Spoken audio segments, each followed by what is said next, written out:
అఖిలాండకోటి బ్రహ్మాండ నాయకుడు కలియుగ ప్రత్యక్ష దైవం శ్రీ వెంకటేశ్వర పరంబ్రహ్మ ప్రపన్నజన కల్పద్రోమై ఏడుకొండలపై అలరారుతున్నటువంటి ఆ పరమాత్మ చక్కగా నేడు 4వ రోజు సర్వభూపాల వాహనం మీద ఈ రాత్రి ఉభయ దేవేరులతో విహరిస్తూ విశేషమైనటువంటి దర్శనాన్ని అనుగ్రహింపజేస్తూ ఉన్నాడు.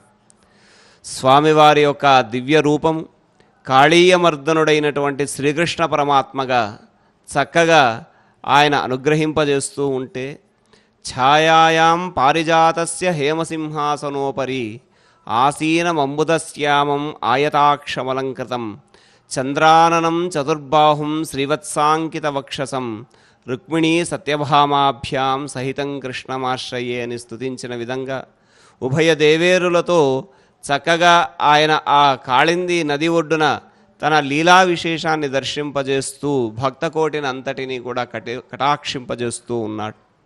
అలా అంగరంగ వైభవంగా జరిగేటటువంటి బ్రహ్మోత్సవాలలో పవిత్రమైనటువంటి ఈ తిరుమల క్షేత్రంలో ఘనవేంకటపతి యొక్క దివ్యమైనటువంటి దర్శనం, మనోహరమైనటువంటి ఆ స్వరూపం, కాళీయుని మీద తాను ఉంచినటువంటి పాదముల యొక్క వైభవం, ఇలా వీటినన్నింటినీ కూడా దర్శింపజేస్తున్నటువంటి పరమాత్మ తాను సర్వభూపాల వాహనం మీద విహరిస్తూ ఉన్నారు. ఈ సర్వభూపాలురు అంటే ఏమిటి అనంటే సమస్త లోకాలలో కూడా ప్రభుత్వాన్ని పొందినటువంటి వారు. ప్రభుత్వము అంటే అధికారాన్ని పొందినటువంటి వారు. ఈ అధికారం అన్నది ఎవరి నుంచి అనంటే ఆదిదేవుడైనటువంటి ఆ శ్రీహరి నుంచే కదా. ఆదిదేవుడైనటువంటి ఆ శ్రీహరే వీరందరికీ కూడా రాజాదిరాజు. సమస్త భూపాలురకు కూడా చక్రవర్తి అయినటువంటి ఆ జగదేక చక్రవర్తి తాను ఈ వెంకటాచల క్షేత్రంలో శ్రీ వెంకటేశ్వరునిగా భక్త సులభుడై భక్త కోటిని అనుగ్రహింపజేస్తూ ఉన్నాడు. అలాంటి పరమాత్మ సర్వలోకాలకు కూడా అధినాయకుడు అని కీర్తించబడేటటువంటి పరమాత్మ తాను ఈనాడు సమస్త భూపాలులు కూడా తనను వహిస్తూ ఉండగా సర్వభూపాల వాహనం మీద తాను చక్కటి దర్శనాన్ని అనుగ్రహింపజేస్తూ ఉన్నాడు. ఈ భూపాలులు అన్నదానికి భూమిని పాలించేటటువంటి వారు అని కేవలం రాజులు మాత్రమే కాదు, అధికారాన్ని కలిగి ఉన్నటువంటి సమస్త అష్టదిక్పాలకులు, ఆదిత్య గణములు, దేవతలు మొదలైనటువంటి వారందరూ కూడా భూపాలులు అనేటటువంటి వర్గానికి వస్తారు. అలా వారందరి చేత కూడా స్తుతింపబడుతూ చక్కటి గజమాలల యొక్క సౌందర్యం చేత ప్రకాశింపబడుతూ దివ్యమైనటువంటి ఆభరణముల యొక్క కాంతితో క్రొంగొత్త కాంతులీనుతూ చక్కటి వైభవమైన దర్శనాన్ని కటాక్షింపజేస్తూ ఉన్నాడు స్వామివారు. అలా శ్రీనివాసుడు భూపాలులకు మాత్రమే కాకుండా అష్టదిక్పాలకులకు, ఆదిత్యాది గ్రహములకు, సమస్త విశ్వానికి కూడా ఆయనే అధిపతి. సర్వాంతర్యామి అయినటువంటి సర్వవ్యాపకుడైనటువంటి ఆ సర్వేశ్వర తత్వాన్ని ఇందులో ఆవిష్కరింపజేస్తూ ఉన్నాడు ఆయన. అనంత తేజోమయమూర్తి యొక్క అనుగ్రహ విశేషం చేత తమ తమ పాలనాధికారాన్నంతటినీ కూడా పొందిన వారందరూ కూడా స్వామిని సేవించి తరిస్తున్నటువంటి సేవయే ఈ సర్వభూపాల వాహనం. అలా స్వామివారి యొక్క దివ్యమైనటువంటి ఆ అధికార విశేషాన్నంతటినీ కూడా చక్కగా తెలియజేస్తుంది ఈ వాహనం.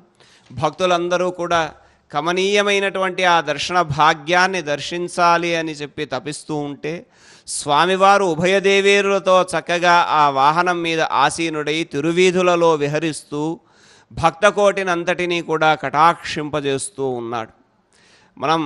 మనకున్నటువంటి అధికారులు అయినటువంటి వారి పట్ల ఏ విధంగా వ్యవహరిస్తున్నామో ఆ అధికారులందరూ కూడా ఆ స్వామివారి యొక్క దివ్య అనుగ్రహ విశేషం కోసం పరితపిస్తూ ఉంటారు.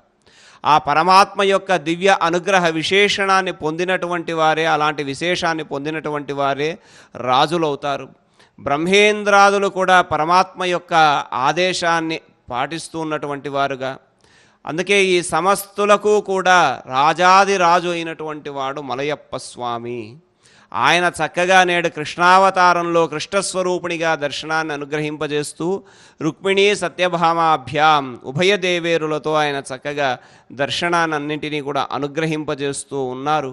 అలాగే రాజులందరూ కూడా తమ పాలనలో ఉన్నటువంటి ప్రజల యొక్క సమస్త విధములైనటువంటి బాగోగులను కూడా చూడగలిగేటటువంటి శక్తిని అనుగ్రహింపజేసేటటువంటి వాడు కూడా పరమాత్మయే. అలాంటి శక్తిని అనుగ్రహించమని సమస్త భూపాలులు కూడా ఆ పరమాత్మను ప్రార్థిస్తూ ఉన్నారు. మరి వారందరిలో కూడా తాను అంతర్యామిగా ఉండి వారిని ఆశ్రయించినటువంటి వారి కోరికలన్నింటినీ కూడా నెరవేరింపజేసేటటువంటి వాడే కదా ఆ పరమాత్మ రాజాధిరాజు. అలాంటి పరమాత్మ తాను దివ్యమైనటువంటి వైభవంతో దర్శనాన్ని అనుగ్రహింపజేస్తూ వాహన మండపం నుండి చక్కగా స్వామివారి యొక్క ద్వారమునకు వేంచేసి ఉన్నారు. అలాంటి దివ్యమైన దర్శనాన్ని చూస్తున్నాం. ఓం నమో వెంకటేశాయ.